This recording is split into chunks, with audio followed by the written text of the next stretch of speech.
So, we're going to continue chapter 35 now. And because we're going to learn a lot of heavy-duty Kabbalah, I'm going to give you a little bit of a refresher on what's gone on. We're on the bottom of, what page is that? You're on the right page. 160? Yeah, 160 on the bottom. We're going to do the small print today, what's known as the Haggadah, the small print. But before we do read the fine print, and especially because we have some new faces, so I just want to reiterate and emphasize the purpose, the point of chapter 35 of Tanya. First of all, up to this point, we have discovered that the Beinani, which is the ordinary, average person, is never going to succeed.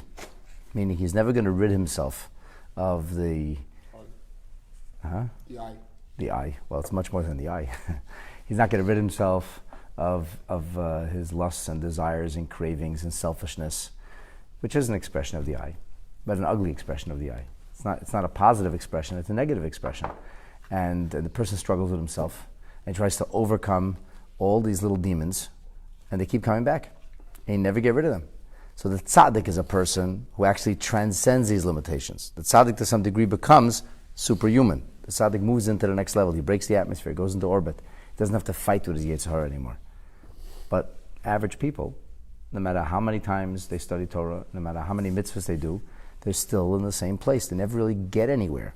That's frustrating. What's the point? So the Alter Rebbe answered this in a number of ways, but here in chapter 35, he introduces us to a new notion, a very important notion, in fact. Who told you that success means when your heart and mind are fired up and passionate and inspired? Who told you that's success? Who told you success means that you no longer have to wrestle with an evil inclination and with lusts, cravings, and desires? Who told you that? That's what everybody naturally thinks. Everybody assumes that that's where closeness to God is achieved. That the more I'm inspired, and the more I'm uplifted, and the more I'm elevated, the closer to God I must be. So the assumption would be that a person who is deeply engaged in spirituality and meditates deeply and contemplates deeply, so much so that they take leave to some degree of the material, literal world. They through meditation, they go into a higher realm of consciousness. But they don't do all the mitzvahs. That person would be very close to God nonetheless, or as people say today, very spiritual. Whereas somebody else who's going through the motions and doing lots of mitzvahs, but doesn't really feel much inspiration and isn't uplifted by what he's doing, well, that person is not close to God. He's a very ordinary person. He's just doing things. So the Alter Rebbe comes along in chapter 35 and says, you have it all wrong. It's not about the I. It's not about how I feel. It's not about how I feel close to Hashem. It's not about that at all. And he explains to us, and we've gone through 2 pages of Perek Lamed Hey already, he explains to us how no matter how spiritual you become, there's still an I. And as long as there's an I, it's not only God. So in the simple metaphor, if God is like sunlight, and this room, you want to have it illuminated, what do you need? You need a window. You need a window. The more windows, the more light we're going to have. If the glass is colored, you're getting colored light. You're not getting the sunlight. You're getting a version of sunlight. It's not the sunlight itself. How would you get the actual sunlight? Break the window. If you had clear glass, or even no glass. In other words, the more transparent something is, the more you're getting the real deal. So when a person feels inspired, or when a person feels close to Hashem, it's the I. I love Hashem. I feel spiritual. I feel good about this. I'm moved. I'm motivated. I'm uplifted. It's still the I. So in the end, it's not really God or godliness in a pure sense. It's God or godliness as I see it, as I understand it, as I appreciate it, as I value it, not the essence of divinity. So how can you get sunlight into the room? There's only one thing in the world that doesn't have an I to it. A mitzvah. The mitzvah is exactly what God wants. When you do the mitzvah, you're actually bringing God into the world. And the mitzvah is the most perfect and only portal that has no self mixed in. It's got nothing else. It has only the essence of divinity coming through. And that's why... It makes me feel good. The mitzvah makes you feel good? Great. Lucky you. It's not bad if the mitzvah makes you feel good. It doesn't take away from the mitzvah. In other words, if it would be true that the most important part of the mitzvah is that the mitzvah should lead us into a greater sense of awareness or connectivity to Hashem, and we should have a greater emphasis on the kavanah of the mitzvah. But the Shulchan Aruch is comprised not of kavanas. In fact, kavanah is hardly ever mentioned. It says that a mitzvah, b'lei kavanah, is keguf b'lei neshama. Mitzvah without intention, it's like a body without a soul. Ataka says that. But most of Jewish ritual emphasizes the deed, the action. And that means if a person will sit down on the Seder night and he'll meditate with great force, with unbelievable intensity, on the power of matzah and the meaning of freedom, on the notion of Yetziah Mitzrayim, of the Exodus and Geula and how I'm setting my soul free. And he spends hours and hours doing this. But he doesn't actually finish eating the kezayat, the ounce of matzah. He nibbles a little matzah, doesn't actually eat the matzah. That he didn't do the mitzvah. Whereas the person who has no clue what Pesach is, you invited him to your Seder yesterday, he found that he was Jewish last week. He's sitting there, he doesn't say, what is this? You people are so strange. I'm waiting for 3 hours to have dinner. He said, wait, soon, don't worry. I have a story to tell you. Oy, Vases, I don't want to hear a story. I want to eat already. It's so late at night. And he eats the matzah, but he eats it. And he eats it, and he finishes the whole ounce of matzah in the right amount of time. He actually got the whole mitzvah. He actually created a portal for godliness in this world, whereas the first fellow didn't. You know, the Sefer HaChinuch writes many times that ha'pa'ulis, acharei ha'pa'ulis nimshachim alavavos. He says, why is deed so important? Because the heart is moved by deed. And this is a basic Torah principle, which is today embraced by the world of psychology.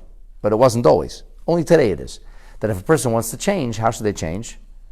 Roiv ha'maisa. Keep doing it. If you act kind often enough, eventually you'll become more kind. If you act sensitive more often enough, you'll become more sensitive. There's truth to that. But to say that that's the essence of the mitzvah is beyond a stretch. Because that's not the focus. The focus is not hamshachas halavavis, moving of hearts. The focus is getting the job done. That's the focus. And because that's the focus, it must be that this is the essence of the mitzvah. And this is the essence of what God wants from us. They tell a beautiful story about a Talmud of the Baal Shem Tov who worked very hard Erev Pesach, and whatever he was doing, all kinds of important things. And by the time he sat down to the Seder, he was so exhausted that he fell asleep. And they couldn't wake him up. And he woke up near midnight, and he realized that he still has Kadesh and Urchatz and Yachatz and Karpas, and he ran through the Seder in 20 minutes at breakneck speed, and he barely managed to eat matzah and maror and afikomen, the whole Seder in a half hour. The whole Seder. He barely finished, and he was so heartbroken.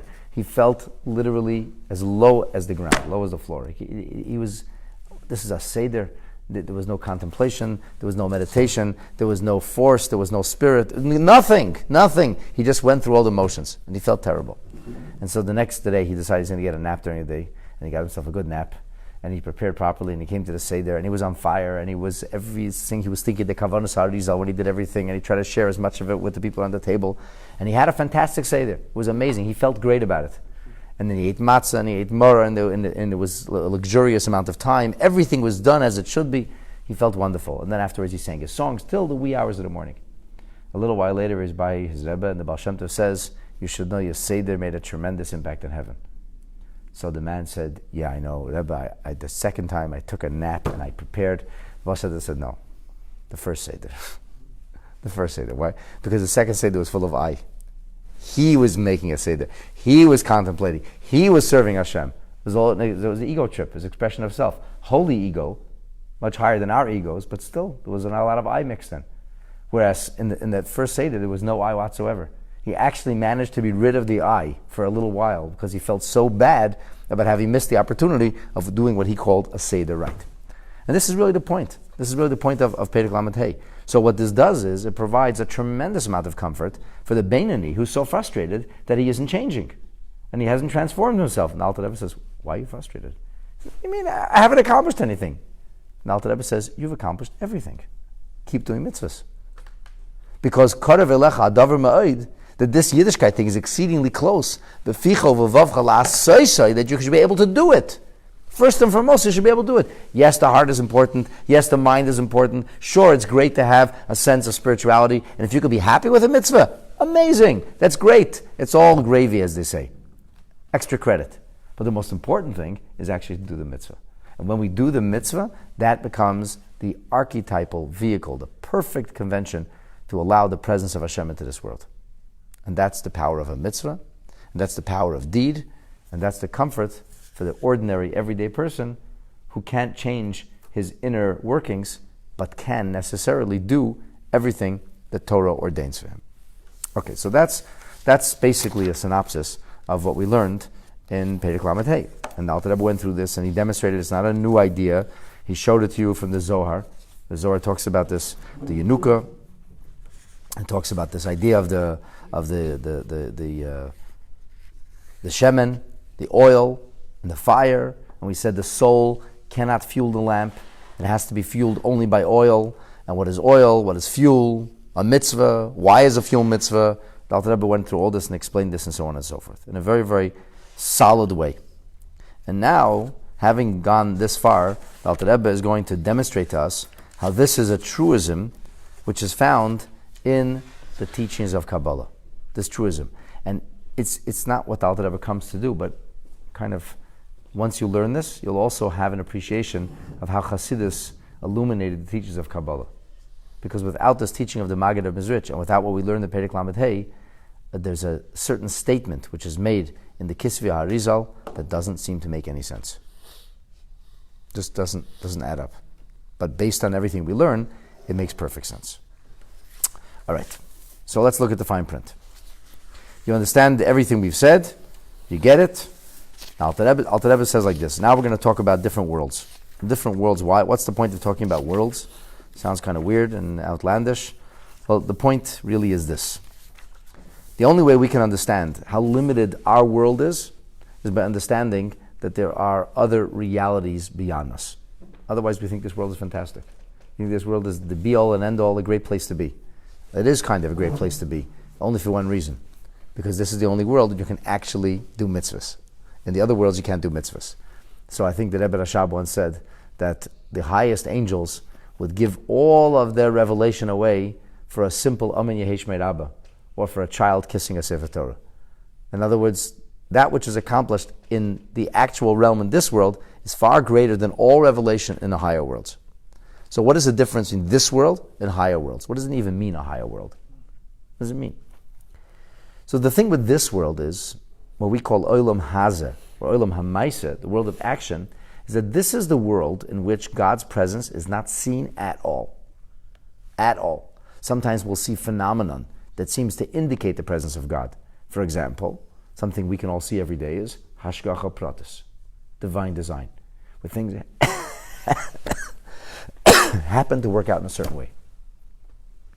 We don't know 1% of it. That's the truth.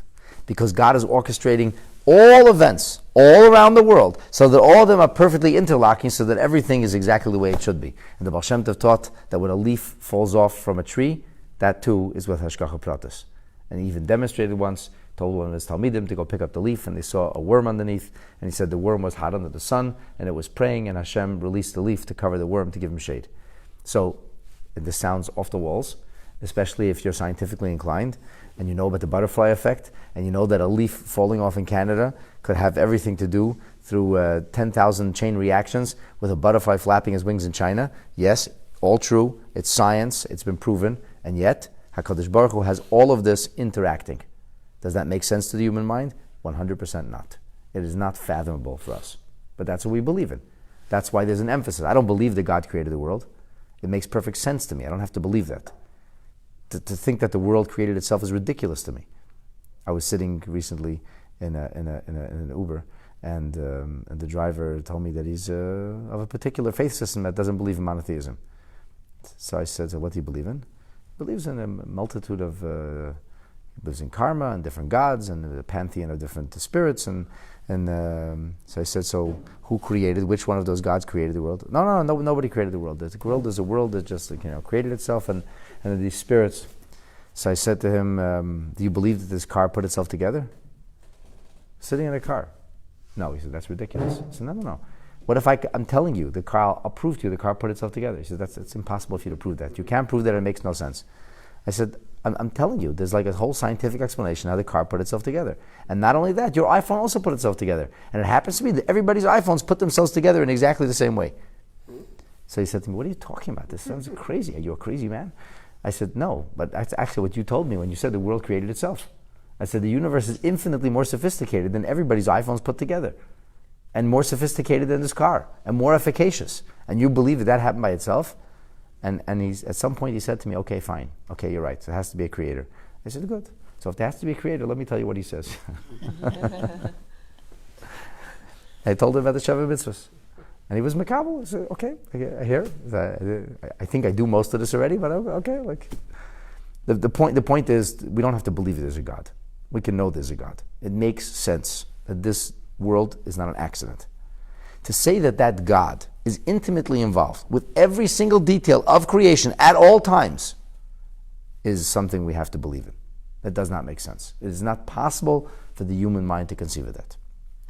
But that's the nature of this world, that it's all happening, and most amazingly, nobody sees the presence of God. That's the most amazing thing about it. Because to do amazing things is great, but to do amazing things and to remain incognito the whole time is even more amazing.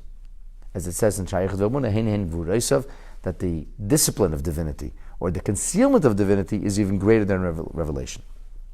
So what does a higher world look like? A higher world looks like a reality in which they sense the presence of God. You sense the presence of God. And if you sense the presence of God, what is there less of? There's less of you. Because now there's some God. So we think we're the masters of our own destiny. The malachim don't think that. The angels, even the lowest level of angels, so there are low level of angels that have not physical corporeality, not actual quantum physics, but they have like energy and like bodies that are made of photons. It's not entirely divorced from reality of this world. There is some independence from divinity. To some degree, they feel themselves, they know themselves, they're aware of themselves. They might even have some tiny bit of choice or freedoms. They might even have some of these things. Yet they continuously sense the presence of God. They see the presence of God. They know the presence of God. They don't have to hear about it. They don't have to believe it. They know it. That's a higher world. And then the higher the worlds get, the less there's self and the more there's only God. And at some point, there's a world which really isn't even a world. Because it can't be defined as a world. A world means it has its own contours, its own definitions. It's something outside of divinity. But here we have a reality which is hardly real. Meaning, hardly real separate from God. It just becomes bathed in godliness, absorbed into godliness. To paraphrase the mashal that the Alter Rebbe brings in Shayachet V'Emunah and in Tanya as well, that the rays of the sun, which seem so powerful here on earth, must exist in the sun, within the sun itself. There must be radiance in the sun, but within the body of the sun itself, there's no radiance visible. Why? It's eclipsed by the sun. So generally speaking, when we talk about the higher worlds, we talk about four worlds. There are four worlds. There's Atzilus, Bria, Yetzira, and Asiya. Also known as the Kabbalistic acronym Abiyah. Now in Asiya, which comes to the word Maaseh, action, there's two levels of Asiya. There's Asiya Hagashmi, there's the physical Asiya, that's the world we're in now. And then there's Asiya Haruchni, a world of Asiya, a world of action, but a higher level. Maybe this is where malachim have bodies or realities that are something like photons or radio waves. There's some kind of existence, there's some kind of reality, but it's not the reality of our tangible, technical, literal world. All right. So in that world, when we talk about a reality that's extant, outside of godliness, it's not impossible to understand it. We haven't lost the existence of a world. What we've lost is the independence, the possibility to make free choices.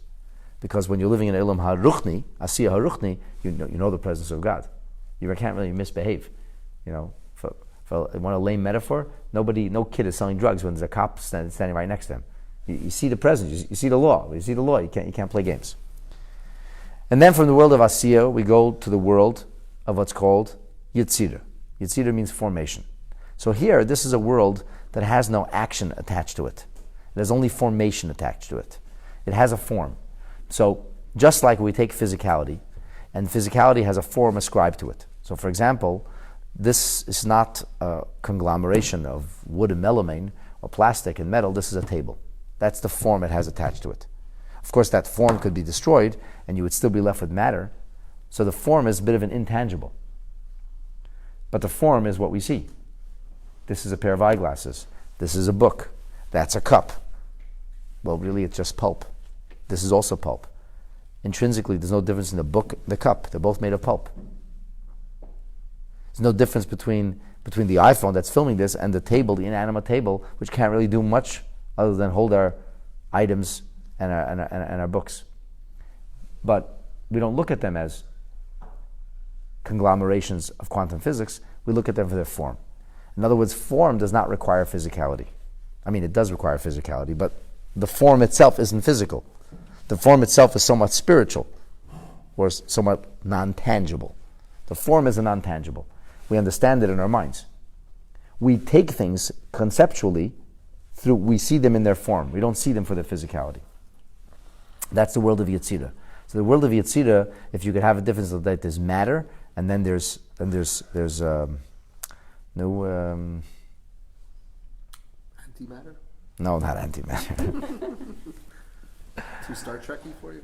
Too Star Trekky, yeah. I guess you would call it the dominance of spirit over matter. It's like there's a spirit element over here. So that's a world, a non-matter world. That's a formation world, a world of Yetzirah. And then from the world of Yetzirah, the world of Yetzirah still is filled with stuff. It's just not physical stuff.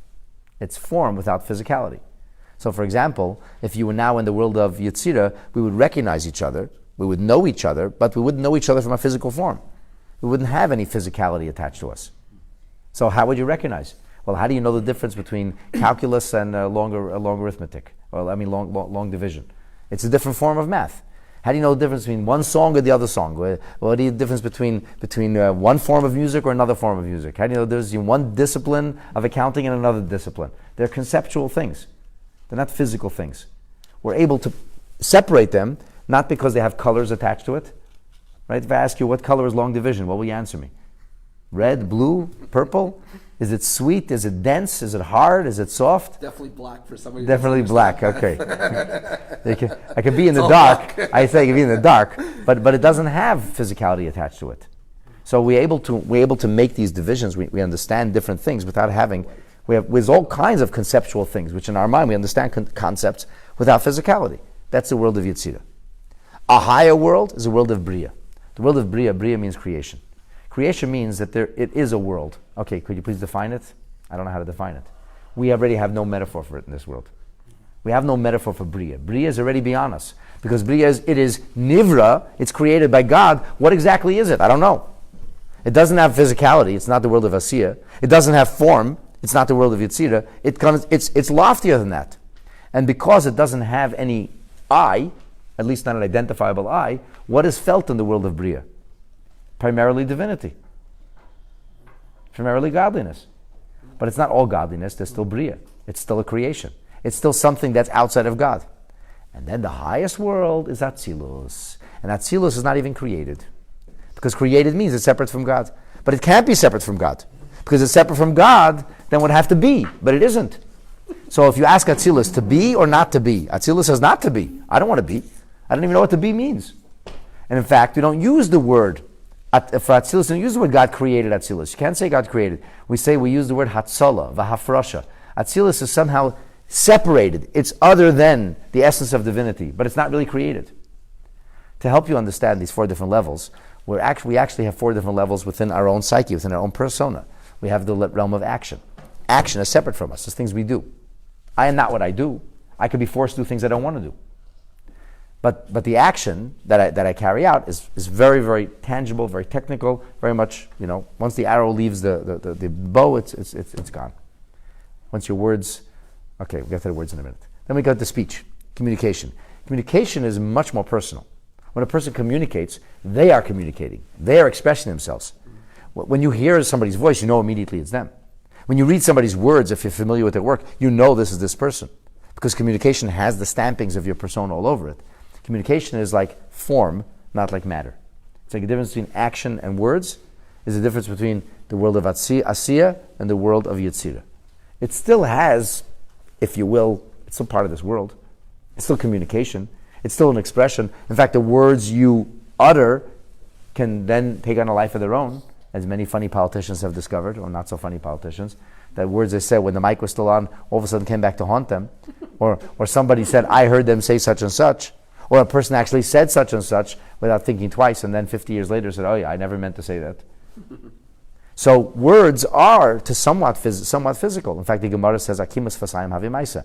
Not that the word itself is action, but the movement of lips is somewhat considered an action.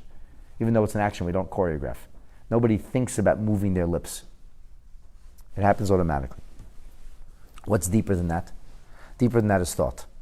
Thought is not, you don't know what I'm thinking. Nobody knows what anybody's thinking. You can know what people say. You can know what people do. Can't know what they think. It's impossible to know that. So that's already a world, a reality which is totally subsumed within myself.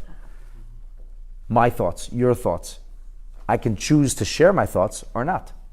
I can tell you I'm sharing my thoughts and not sharing them also. At some point, it becomes very difficult for a person not to blurt out their thoughts. And that's because ultimately, human beings are very much trapped within the realm of action. And sometimes we act out on our thoughts. And that's called body language, where people are reticent or unhappy about something, and unwillingly it actually says it. They're saying it. They're leaking all over the place. All right, so that's because we're limited. God is not limited. So the world of Bria is like the world of thought. The idea is a reality. It's an entity unto itself. I'm thinking about something, but there's no words attached to it, although at some point I'm thinking in a language. That's like the world of Bria. In the world of Atzilus, now you have arrived at the subconsciousness. So the subconsciousness is a thing. Just Freud couldn't get to it.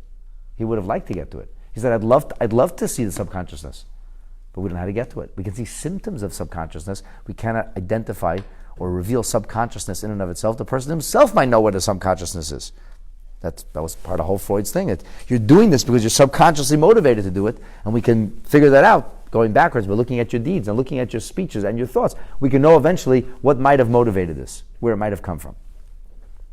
So the world of subconsciousness is not even a thought. That's the highest level, or the most personal level that we can talk about. All right. So now you have a bit of an understanding of these four worlds. Now let me tell you that each of these four worlds is comprised of 10 levels. Each of these four worlds. Are we going to go through each one? Do we have to? No. Okay. We've learned this many times, right? Not to further complicate things, right? Each one is. So we have 3 of them are intellectual, Chachma Bina Das. 3 of them are emotional, Chesed Gvura Tiferet. 3 of them are functional, Netzach Hod Yesod, and 1 is practical, which is Malchut. It's like counting the Omer. It's like counting the Omer, kind of. So now we have, within these realm of these 4 worlds, what do we have? We have not 4, but now we have 40. Okay, 40 levels. 40 levels within the 4. 40 levels of reality, and it's hishtalshalos. One leads to the next. Where does everything begin with? Everything. Forget. What does everything begin with? In general, what does everything begin with? Anything. Everything begins with In our world? a thought, an idea. Everything begins with a thought. It begins with an idea. Not just a thought, an idea. Everything begins with an idea. So that's what an idea is the most powerful thing in the world. Look, sometimes a person had an idea, and look what that idea created. And sometimes people had ideas, and they didn't think about them, and they were gone the next moment. So an idea could be the most valuable thing. An idea could be valueless. Depends what you do with it. But the idea is still an idea. So you take it and run with it, take it or leave it. But an idea is an idea. What is the notion of having an idea called in the language of Kabbalah? It's called Chachma. It's called Chachma. What is Chachma? Chachma is not wisdom. Chachma is intellectual creativity. It's the aha moment. What they call in academia the epiphany. So the epiphany could mean, how am I going to solve this problem? I don't know. I'm so distraught. I need to solve this problem. I got a problem. I'm thinking. I can't seem to find any answer. And all of a sudden, it just came to me. I have a solution. I have an idea. I don't really know what it means right now. I got to think about that and develop it. I have an idea. Okay, great. Let's hear your idea. So the idea came out of, it seems, nowhere. But it's not only ideas. Not everybody is so creative. Not everybody has great ideas. If somebody is trying to tell you something, and you're like, I don't understand what you're saying. I'll tell you again. So you repeat it again. So I don't get what you're saying. I don't get it. So how do I do X, Y, and Z. How do I? And I told you again. And then sometimes it takes people a few times. They go, now I get it. Now I figured it out. Great. Okay, you're off to the races. So that aha moment is not only having an original idea. There's original chachma or original ideas, and then there's just chachma, which means to get it.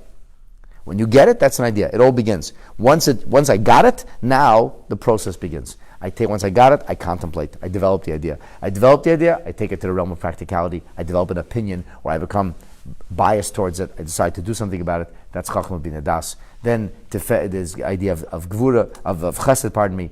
I'm going to engage with the idea. I'm going to develop this idea, and then I'm going to really also discipline it. I'm going to limit it. I know where it could apply, where it can't apply. That's gevura, and so on and so forth. And this happens in every world. Each world engenders many, many different levels. So the level of chachma, the idea of asiya, leads to bina of asiya. Bina of asiya leads to das of asiya, until it goes to malchus. And malchus is, let's get the job done. Let's do this. That's what malchus means. Malchus means royalty. Majesty. What's the king's job? Self-defense and provide sustenance. The economy and to make sure the safety and security. That's his job. What if you have a great king? He has beautiful ideas. He's so presidential. This king or queen walks in an amazing way and inspires the crowds, but the country's in shambles. It's overrun by foreign armies, and there's no economy to speak of, and people are starving in the street. Good king or queen or bad king or queen? Terrible. Awful leader.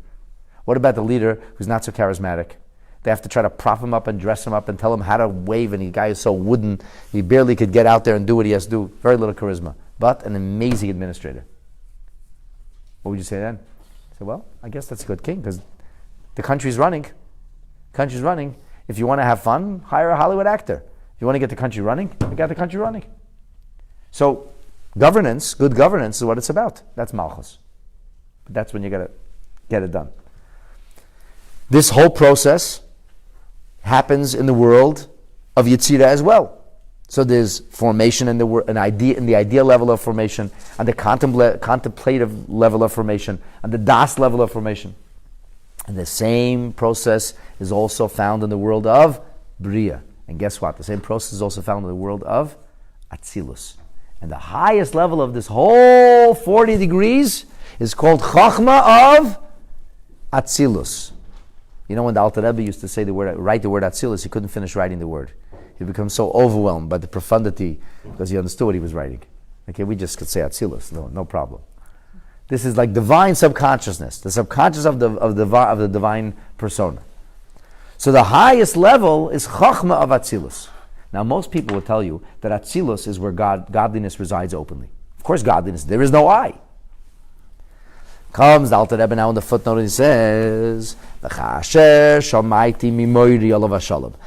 I heard from my master, peace be upon him. Who is the Alter Rebbe's master? The Maggid of Mizrich. As I heard from my master, Peirush V'tam, an explanation and a reason, L'masher Kosav Beitz Chaim, to that which says in the writings of the Arizal, Sha'oid and Seiv Baruch, that the infinite light of God, the infinite light of God doesn't express itself fully even in the world of Atzilus. Even in the world of Atzilus. That is to say, in the Zohar it says, Ihu v'chayu ichad v'garmu ichad. Ihu means him. Chayuhi is Aramaic for life, means energy, or it's called light. Garmuhi is Aramaic for the concept of a vessel, a convention, an envelope. So, for example, a person gets inspired. They have an idea. They have some kind of elevating, uplifting something to share. They take that something, that idea, that feeling, that thought that they have, and they distill it into words. So the words now become the convention, the envelope through which this idea is being conveyed. Very profound. So they say, that's not his words. He's just using somebody else's words. No, that's his words. It's his words. He's not quoting. He's not reading a Hallmark card. It's actually his words. Wow, that's his words. That's very meaningful. I didn't know it was his words. I thought it was just a quote. It's his words. I want to take a look at that because really a person and the words they use are one and the same. You want to know about the person, you look at the words. And the specific way the words were phrased, the way the words were stitched together, the way those words were coined, that's connected to the person himself. We can know about a writer's persona by reading the writings. You can read the writings of somebody who's long passed on and feel an intimate connection with that person because your mind begins to think like them, because your words paraphrase their words. So we would say, what Zohar is saying simply stated is, that he and his ideas, he and his words are all the same. Now he and his actions are not the same anymore. That's already an external expression. But the words, or his ideas are, that's him. So if you want to take this, dial it back a level, we could say in psychology they call this the raw qualia, which is the sentiment before it actually comes into language. We all think in a particular language. Some of us think in multiple languages. Some of us think in certain languages when we do certain things. So if you're raised one way, when you do things which are very, very carnal, very inherent to who you are, you revert to a certain language. But when you're involved in your professional life, because you learned that in a different language, then you revert to a different language. It really depends on, could be a one language person, 5 language person, not only verbiage, but also thinking. Most people are not more than, I think, 2 or 3 languages. I think 3 languages are the maximum you can actually think in. Most people will think in whatever language you're thinking, and then they'll speak in different words. It's always humorous for me to hear people who are thinking in one language and speaking in another. Like, you have a person from Israel who speaks very fluent Hebrew, but doesn't really speak English well, and you can actually hear them thinking and translating the words as they think. Even if they're very good at that, and it happens fairly adeptly, it comes out sometimes stilted, because every language has its syntax, and the syntax it's not a seamless fit. So what if I were to tell you that your thoughts and you are one? What would you say? You mean my thoughts are one? I say, yeah, I guess that sounds reasonable. You and your thoughts, the things you're thinking in a language. Well, language is not you. Language is a foreign conglomeration of characters and sounds and words. It's not you. Yeah, but it is me. I'm using a language, but it is me. Because I'm not even articulating it. When I articulate, I have to think about how you're going to hear it. When I'm thinking about it, I don't care how you're going to hear it. I don't care how anybody's going to hear it. I'm thinking for myself. So, Iyov v'garmui chad means that God and the initial thought, before the thought actually comes into language, and v'chayui and garmui, it's all chad, it's all one. So if a person thinks, I want something, before the actual wanting, whatever it is, you want a coffee. Since I'm thinking I want coffee, that has language. Coffee. I want coffee. But before you thought that, it had a thought that came before language. Because babies can think, even though they have no language yet. So that's all one, we say. Zohar says it's all one. The Arizal comes along and he says it's not so simple. It's not so simple. You cannot say, we generally thought that means the whole of Atzilus. The Arizal said, no. Oiden Seif Baruch Hu cannot be misyached, even in the world of Atzilus. Ella, only ayadei hislapshusei betchila b'sfiras chachma. The only way, the portal into the world of Atzilus is chachma. Why is it chachma? Because chachma, as we discussed, is koyach ma. Koyach ma means the power of but nothing. Like Moshe Rabbeinu said, "Vanachnu ma," we are nothing. In other words, in order for the idea to come, if I have a preconceived notion, I can never have an idea. How could you have an idea if you have a preconceived notion? If you know it already, how'd you have a fresh new idea? The fresh new idea has to come precisely when I don't know. It comes out of emptiness. It comes out of no I. If there's an I, the I will stifle creativity. And that's what oftentimes, when you want to have a new way to look at things, what will you do? Let's go to somebody who doesn't have the preconceived notions. Let's go to somebody who's not colored by what he knew prior. Because if he's colored by what he knew prior, it's not really new. So the notion of an idea necessarily represents the concept of bittul, a non-I. That's what's needed. What do you need to have a good idea? What's the answer? Nothing. You need nothing. Because only out of nothing can something come. This is a something from nothing. If you have a something already, then you're not going to get. In other words, like it's precisely because Chachma has nothing that it can achieve everything. Why is that? Why, if you have a lot of knowledge to begin with, then why can't you? Because then it's not really new creativity. It's not really a new idea. You're just expanding. You're pushing the same thing forward. There's new thoughts, streams of thought. The new streams of thought are not an extension of what was. The new stream of thought, the really new idea, comes out of nowhere. The person has a problem. They're in the dark. What do they say? You know what the mother of invention is? Necessity. Necessity, yeah. Yeah. So what gave birth to this idea? The fact that I didn't have a way out of this. I didn't have an idea. I was in the dark. I didn't know what to do. And out of that came a new idea. Real true creativity is not simply building on what already was, because building on what already was is bina, which means bona. It's not chachma. The nature of chachma is that I don't know this. But usually it's I'll give you an back to example. Trial and error. I'll give you an right? example. You get to Trial and error is a whole separate thing. It's a trial and error is you ruling out. It isn't this, it isn't this, it isn't that. It doesn't tell me what it is. It's getting me closer maybe to what it is by ruling out what it isn't. Okay, I don't know. I'm not so sure I accept that, but anyways. Most creative people have huge egos. Most creative people They have need huge it. egos. They need it to Boy, talk about put generalization. themselves, their creative stuff out there. Yeah, they're large vessels. We're not talking about creative people, we're talking about creativity itself now, right now. Okay, but they are creative. Yes, They do creative things, and it could be most that of the people are. people I know who are really creative have humongous egos because I guess they needed to put their ideas out there and get beaten down. Okay, so I'm going to come back to this because you're making a good point. I'm going to talk about the notion that how is it that people who are super creative would have super egos because if they're chachma people, they should be very, very much in a state of bittul. It's a good point. Well, let's just try to finish this through. It's coming out with a new idea from a neutral state, from nothing there's no pre. That is exactly the point. If there's preconceived notions, They're not swayed by any. if you're swayed by preconceived notions, then you haven't really discovered something which is entirely new. Right. All it can be a development of something that was already, and that's bina. That's comprehension. Right. That comes from analysis. There is a creative element in analysis. That's called chachma of bina. But it's still bina.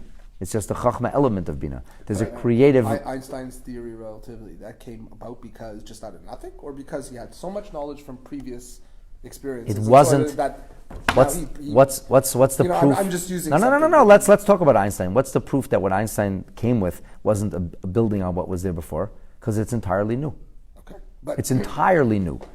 It's entirely new. So it could be that a person who had so much knowledge. I think the new builds on the old, not brand new. It's Well, built on the old. There's and always an element. There's always an element of who I am, and my experiences are that it comes from what was there before. But the actual idea per se does not come from the old. The actual idea per se is something new.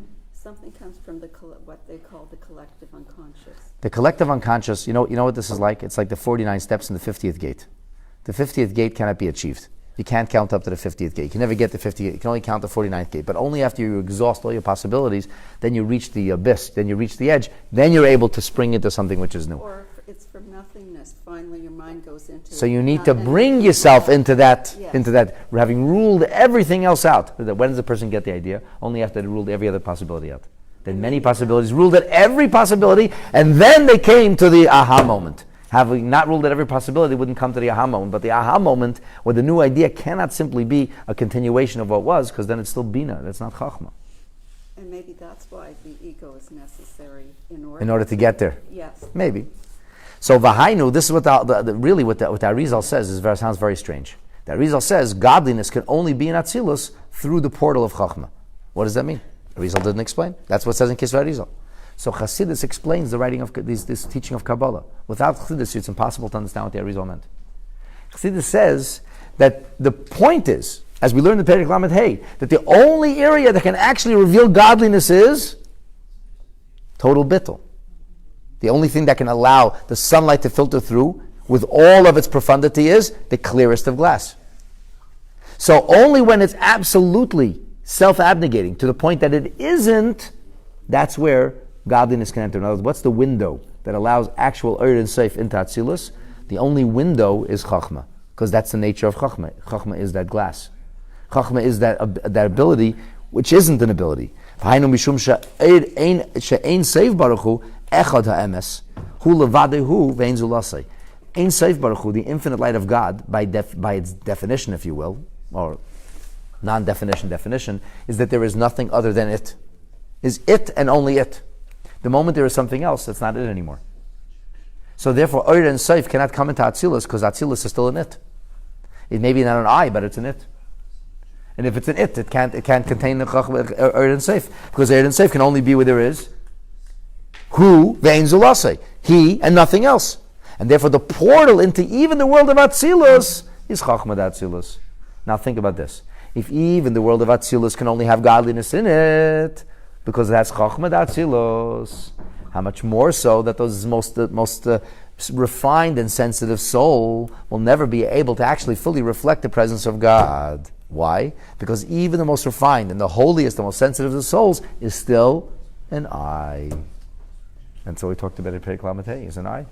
I love God, I revere God, I enjoy this, there's still an I. As long as it's still an I, then it cannot be a he. The only way we can have he is if there's no I. So the only way we can actually have God, unadulterated, fully the presence of God, is not through the most sensitive and sweet and holy of souls, but rather through the most actual of mitzvahs. And that is not even possible in Atzilus.